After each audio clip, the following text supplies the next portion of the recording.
నారా రోహిత్ గురించి తెలుగు ప్రేక్షకులకు ప్రత్యేకంగా పరిచయం చేయాల్సిన అవసరం లేదు. నారా చంద్రబాబు నాయుడు తమ్ముడు, నారా రామ్మూర్తి నాయుడు కుమారుడైన రోహిత్ సినిమాల మీద ఆసక్తితో ఎప్పుడో బాణం అనే సినిమాతో హీరోగా లాంచ్ అయ్యాడు.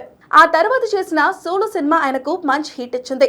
ఆ తర్వాత చేస్తున్న సినిమాలన్నీ వైవిధ్యంగా ఉన్నా ఎందుకో హిట్స్ అందుకోలేకపోయాడు. అయితే ఆయనే తాజాగా భైరవం అనే సినిమాతో ప్రేక్షకుల ముందుకు వచ్చేందుకు సిద్ధమవుతున్నాడు. ఈ సినిమాలో మంచు మనోజ్, బెల్లంకొండ సాయి శ్రీనివాస్తో కలిసి స్క్రీన్ షేర్ చేసుకున్నాడు నారా రోహిత్.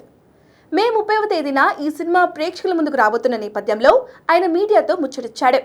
ఈ సందర్భంగా అనేక విషయాలు పంచుకున్న రోహిత్ తాను పుష్ప లాంటి సినిమాను మిస్ చేసుకున్నట్లు వెల్లడించారు. తనను పుష్ప సినిమాలో ఫహద్ ఫాజిల్ క్యారెక్టర్ కోసం ముందు అడిగారని, అయితే చర్చలు జరుగుతున్న సమయంలోనే ఆ సినిమాను పాన్ ఇండియా సినిమాగా చేయాలని భావించి ఫహద్ ఫాజిల్ను సంప్రదించారని చెప్పుకొచ్చాడు.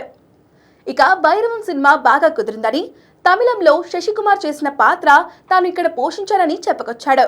ఖచ్చితంగా భైరవం హిట్ అవుతుందని నమ్మకం వ్యక్తం చేశాడు.